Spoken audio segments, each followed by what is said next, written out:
사랑하는 성도 여러분, 2019년도 새해 예수 그리스도의 이름으로 문안드립니다. 우리 모두 가운데 올 한 해도 하나님의 은혜가 날마다 충만하시기를 주님의 이름으로 축복합니다. 특별히 이 늦은 시간에 해돋이 보러도 안 가고 다른 클럽이나 파티나 극장이나 친구 만나러 안 가고 이 자리에 예배당으로 부모님의 권면이나 스스로의 결단을 통해서 온 19세 이하들 특별히 축복합니다. 21세기에 태어나서 이제 처음으로 20살 언저리에까지 간 우리의 학생들 정말 진심으로 축복하고 격려합니다. 세기가 다르고 사람들로 하여금 대한민국이 이전에 가보지 못했던 그 길을 걷고 있고 두려워서 염려하고 있고 걱정하고 있는 우리의 청년들 주님의 이름으로 격려합니다. 제가 많은 분들을 만나보고 신방하고 상담해보면 결론은 똑같습니다. 내일을, 미래를 걱정하지 않는 사람은 단 한 명도 없습니다. 조금 죄송하긴 한데 특정한 안정된 직장이 있는 분들이더라도 역시 염려하고 걱정하고 있더라는 겁니다. 걱정 염려 없는 사람 아무도 없습니다. 2019년을 생각하면서 다 잘 될 거라고 든든하게 100% 확신할 수 있는 사람 아무도 없습니다. 그런 우리가 오늘 예배를 선택하고 먼저 기도하기 위하여 이곳에 모인 줄로 믿습니다. 자, 우리 옆 사람 보고 기도를 선택하신 것 잘 하셨습니다. 네. 예배를 드리고 첫 시간을 기도하기 위해서 이 자리에 나온 우리의 선택은 정말 지혜롭고 합당한 선택이라는 말씀을 먼저 드립니다. 우리에게 걱정거리, 문제거리는 늘 있습니다. 그러나 기도하는 사람에게 있어서 문제는 더 이상 문제가 아니라 기도 제목이 되는 줄로 믿습니다. 우리에게 고민과 염려는 더 이상 불가능한 것이 아니라 기적의 시작이 될 줄로 믿으시기 바랍니다. 오늘 우리는 빌립보서를 읽었습니다. 이 빌립보서는 감옥 안에서 쓴 사도 바울의 편지입니다. 그런데 감옥 안에 있는 사도 바울도 관심 있는 게 있었습니다. 생각하고 있는 게 있었어요. 사실은 염려거리가 있었던 거죠. 그에게 있어서 염려거리는 바로 교회였습니다. 빌립보 교인들에 대한 이야기고 빌립보 교회 자체가 사도 바울에게는 가장 큰 관심사였습니다. 아마 여기 우리들 각자의 관심사가 있을 겁니다. 모르긴 해도 내년에 고3 되는 저희 딸아이는 노력과는 상관없이 학업과 미래가 걱정일 것이고요. 또 이제 모든 학교를 졸업하고 대학에 가고 대학을 졸업하는 우리 4학년 학생들 뻔한 거 아니겠습니까? 또 여기 있는 많은 사람들은 내년에 과연 내 사업이, 내 직장이, 혹은 내 가정이, 내 건강이, 내 가족이 어떻게 될 것인가 생각하면 걱정거리가 쌓이고 더 커지죠. 제가 이런 이야기를 들었습니다. 기도는 등불과 같다 하는 이야기를 들었어요. 요즘은 등불을 잘 안 들지만 등불을 비치면 멀리까지 보이나요? 요 코앞까지 보이나요? 등불은 보이긴 하는데 많이 보이지는 않습니다. 우리가 초 하나를 들었다고 생각해 보세요. 제법 환하긴 한데요. 이 초로 길을 이렇게 비춘다고 한번 생각해 보면 보이긴 하는데 멀리는 잘 안 보입니다. 기도는 어떤 것인가? 기도는 하나님 앞에 등불과 같아서 기도하면 발 앞은 보이는 정도가 됩니다. 조금 야속하게도 하나님은 우리에게 끝까지 다 보여주시지는 않는 것 같아요. 물론 어떤 특정한 사람에게는 어떤 한 지점을 보여주시기도 하지만 대체적으로는 1월부터 12월까지 꼼꼼하게 다 명쾌하게 구체적으로 보여주시지는 않습니다. 그런데요, 기도하는 사람은 한 발짝 앞은 보여주시는 줄로 믿으시기 바랍니다. 다시 말해 기도하는 사람은 한 치 앞도 안 보이는 게 아니라 한 치 앞은 보이는 은혜가 있다는 거예요. 자, 사도 바울이 고민거리와 관심거리를 가지고 뭐 했는가? 그는 기도했습니다. 기도를 선택한 거예요. 불안할 때에 그는 두려움에 떠는 것이 아니라 기도를 선택합니다. 감옥 안에서도 기도합니다. 생각날 때마다 기도한 거예요. 여러분, 생각날 때마다 기도를 선택하는 영적 지혜가 있었으면 참 좋겠습니다. 그리고 그렇게 기도하는 사람은 기다리는 기간 동안 내 인생길을 걸어가야 되는 그 먼 거리를 언제 내게 응답되는가 조바심 내는 대신에 기다리는 시간 동안 기도로 채우더라 하는 거예요. 감옥 안에 있는 사도 바울은 조바심 내고 어떡하지? 교회 어떡하지? 걱정하는 대신에 그 걱정의 시간에 기도로 그 시간들을 채워가더라는 거죠. 계절마다 꽃들이 핍니다. 개나리는 봄에 피고요. 국화는 가을에 핍니다. 우리 인생에도 꽃이 피는 계절이 오기를 다 기다리는데 사람마다 꽃 피는 계절이 다를 수 있다는 생각이 들어요. 어떤 사람에게는 1월, 2월에 일찍 꽃이 피는 사람들도 분명히 있습니다. 그러나 어떤 사람은 11월을 기다려도 꽃이 안 피는 것 같이 보이는 사람도 있습니다. 직접 보진 않았는데 이번 왜 매년 연말이 되면 이 TV에서는 연예인들이나 가수나 이런 분들에게 상을 주는 게 있습니다. 근데 이번에 3사 통틀어서 최초로 여성이 단독으로 수상한 최초의 인물이 나왔습니다. 그것도 MBC와 KBS 두 개 방송사에서 한꺼번에 대상을 받았는데 이영자라는 연예인이 받았습니다. 이분의 수상 소감이 이랬습니다. 누가 뭐래도 날 포기하지 않으신 하나님께 먼저 감사를 드립니다. 저하고 나이가 비슷한 분인데요. 그분 데뷔할 때부터 저는 참 많이 TV상에서 많이 봤습니다. 좋아하는 분도 있고 그렇지 않은 분도 있다는 걸 잘 압니다. 그분의 일생을 잘은 모르지만 참 어려웠던 적이 있었고 실패한 적도 있었고 대중들로부터 외면받은 적도 있었습니다. 그분은 크리스찬입니다. 그리고 가장 친한 분이 자살을 했을 때도 그는 많은 눈물을 흘리면서 인생의 어려운 고비를 지나가고 있었습니다. 그는 이런 말을 자주 했습니다. 나는 코미디언이 되기 위해서 8번 이상 오디션을 받고 다 떨어졌습니다.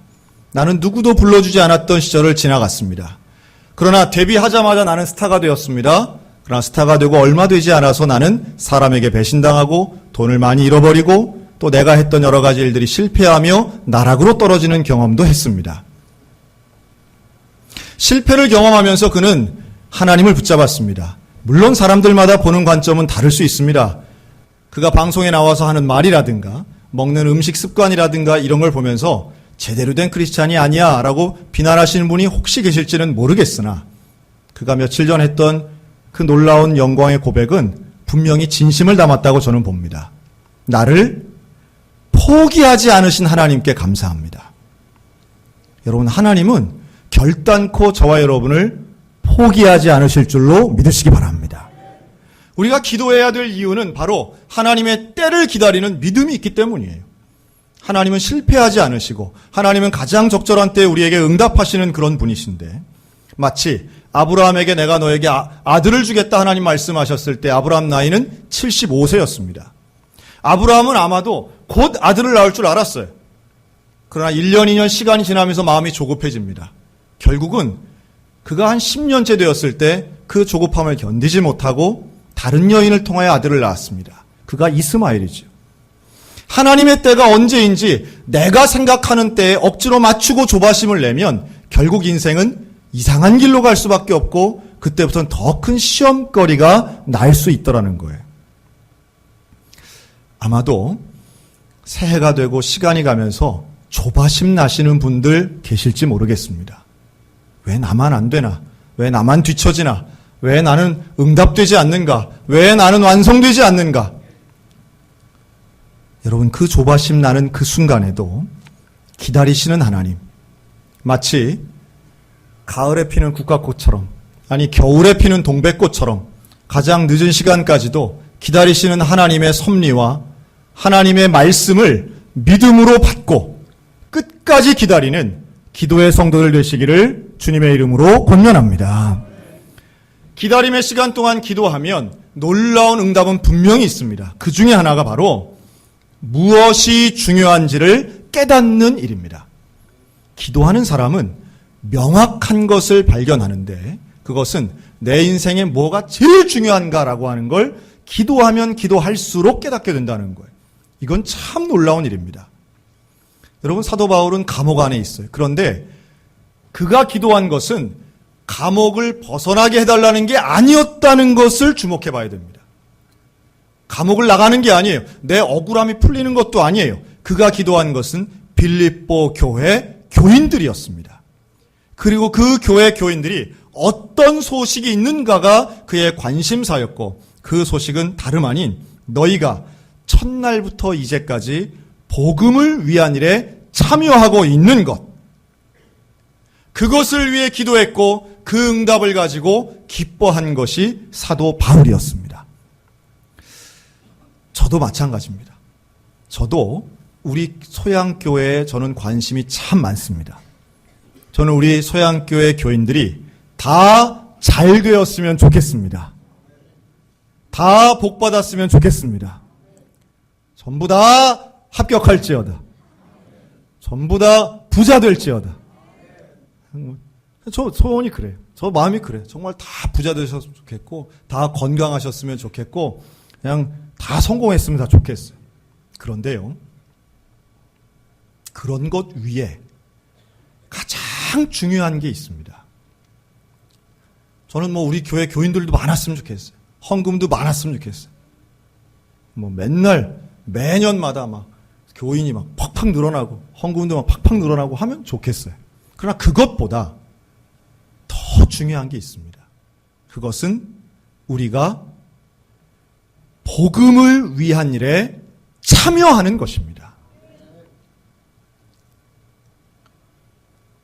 인원이 늘지 않아도 건강하지 않아도 복음을 위한 일에 우리가 참여하고 있다면 그것 하나만 가지고도 정말 기뻐할 수 있다고 저는 믿습니다. 다양한 기도의 제목이 있고 참 다양한 상황들이 있지만 교회는 누가 뭐라 해도 복음을 위해 달려가야 할 공동체고 복음을 중요하게 여기며 예수 그리스도의 사역에 헌신하는 모임이라고 하는 거예요. 2018년도 마찬가지고 2019년도 저의 목표는 오로지 하나입니다. 하나님, 우리 교회가 복음에 참여하게 하여 주옵소서. 이것을 또한 이렇게도 표현합니다. 너희 안에서 착한 일을 시작하신 이가 그리스도 예수의 날까지 이루실 줄을 우리는 확신하노라. 이 착한 일은 결국 복음에 참여하는 일입니다. 복음을 증거하는 일이고 복음을 따라 사는 일입니다. 그리고 그것만 되면 사도 바울은 난 감옥에 있든지 감옥 밖에 있든지 아무 상관이 없다는 거예요. 저는 이 일만 된다면 우리 모두가 예수님이 약속하신 그 놀라운 착한 일, 예수님이 인정하시는 착한 일은 결국 복음을 이루는 일이라는 말씀이지요. 그 일만 되면 저의 소원은 성취되는 거예요. 다른 거 바랄 게 없는 거죠. 여러분, 예수님이 이 땅에 오셔서 학교를 세우지 않았다는 걸 잘 생각하시기 바랍니다. 예수님이 이 땅에 오셔서 병원을 세우지도 않으셨어요. 예수님은 대형 교회를 세우시지도 않았어요. 왜 그랬을까요? 그런 일들이 나빠서가 아니라 예수님은 하셔야 될 짧은 3년의 기간 동안 가장 중요한 일을 하신 겁니다. 즉 하나님 나라를 선포하고 복음을 선포하시고 인류를 구원하시는 일에 집중하셨다는 거죠. 우리 교회는 매년마다 지금 주제를 바꿔가고 있습니다. 다 하면 좋겠는데 매년마다 바꿔가지요. 2017년 우리는 예배자로, 2018년 우리는 제자로, 2019년 우리는 선교사로. 물론 교회는 다 예배 드려야 되고 제자 훈련해야 되고 선교해야 되고 봉사해야 되는 겁니다. 그러나 다 골고루 잘하면 좋겠으나 우리는 한 해 한 해 집중하려고 전략을 짠 겁니다. 그리고 그 전략에 맞춰서 우리가 함께 나아가기를 소원하는 거죠. 그렇게 나아갈 때 우리 안에서 착한 일을 시작하신 그 예수 그리스도의 능력이 바로 1년 후 또 한 번의 송구영신 예배, 다음번 송구영신 예배 때 우리 모두의 마음에 기쁨으로 응답될 줄로 믿습니다. 여러분, 기도의 사람은 그래서 기쁨을 누리는 거예요. 따라할까요? 기도하면 기쁨을 누립니다. 저는 우리 모두가 기도에 대해 아는 것보다 기도를 누리는 사람이 되었으면 좋겠어요. 늘 우리는 좀 찝찝하죠. 뭐냐면 연초가 되면 뭘 해야 되는데, 기도해야 되는데, 성경 봐야 되는데, 또 어떤 분들은 뭘 좀 끊어야 되는데, 뭘 좀 더 해야 되는데, 운동해야 되는데, 공부해야 되는데, 계획은 많이 세워놓고 실행하지 않는 것만큼 어리석은 게 없지요. 기도도 마찬가지입니다. 기도해야 되는 데와 실제로 기도를 하면서 기도의 기쁨을 누리는 것은 전혀 차원이 다릅니다. 제가 공부를 잘하는 공신이라고 있더라고요. 강성태 씨라고. 그분의 강의를 한번 들었는데요. 여러분, 공부 잘하는 비결이 있답니다. 한번 따라할까요? 공부에 습관을 들여라. 뭐 그런 얘기를 하더라고요. 참 공감이 되던데. 근데 다른 습관은 다 잘 드는데 공부 습관이 잘 안 들잖아요. 어떻게 습관을 들이느냐 했더니요. 이 약 먹는 거에 비유하더라고요. 그 약을 먹을 때 약은 언제 먹어요? 식후? 왜 그때 먹어야 됩니까? 여러분, 제가 몰랐던 걸 알게 됐어요. 저는 무슨 약도 무슨 소화되는 것처럼 음식과 함께 잘 소화되라고 그런가 했더니 그게 아니라 하여튼 그분 얘기예요. 식후 30분이라는 건 잊어먹지 말고 정기적으로 먹으라고 하는 복용 습관을 들이려고 하는 지혜에서 나온 말이랍니다. 그러니까 최근에는 식후 30분이 아니라 그냥 식후 바로 먹어라 이렇게로 많이 바뀌었다고 그러죠. 그러니까 그 말은 뭐냐 하면 잘 안 먹으니까 약을 먹어야 낫는데 그것도 약을 한꺼번에 다 먹는 게 아니라 이 습관처럼 이 규칙적으로 먹어야 낫는데 그걸 식사하고 조절을 한 거예요. 붙인 거예요. 일상의 삶과 좋은 습관을 붙이면 개선이 된다는 논리입니다. 전 똑같다고 봐요. 여러분, 우리의 기도의 삶도 눈 뜨면 기도하고 자기 전에 기도하고 밥 먹기 전에 기도하고 중요한 일 앞에 기도하여 기도가 맨 앞에 있게 되면 우리의 삶이 기도 체질, 기도 습관으로 바뀌게 될 줄로 믿습니다. 그리고 그렇게 거룩한 습관이 들어가면 들어갈수록 사람은 영적인 거룩한 기쁨을 누리게 됩니다. 여러분, 교회는, 신앙생활은 재미없는 거 억지로 하는 겁니까? 아니면 진짜 재미있는 게 그 안에 있는 겁니까? 진짜 재미있는 게 있는 거예요. 진짜 기쁨이 있는 거예요. 여러분, 그 기쁨을, 정말로 기쁜 영적인 예배의 기쁨, 기도의 기쁨, 찬양의 기쁨을 올 한 해 2019년도에는 누리며 살아가시기를 주의 이름으로 축원합니다. 우리가 이제 내일부터는 1월 2일부터 특별 새벽 기도회를 하지요. 그거 왜 해요? 특별 새벽 기도하는 건 기도의 기쁨을 누리기 위함입니다. 기도의 기쁨을 누리기 위함이에요. 방학을 한 학교도 있고 아직 안 한 학교도 있는데요. 특별히 우리 학부모님들께 제가 강력히 권면합니다.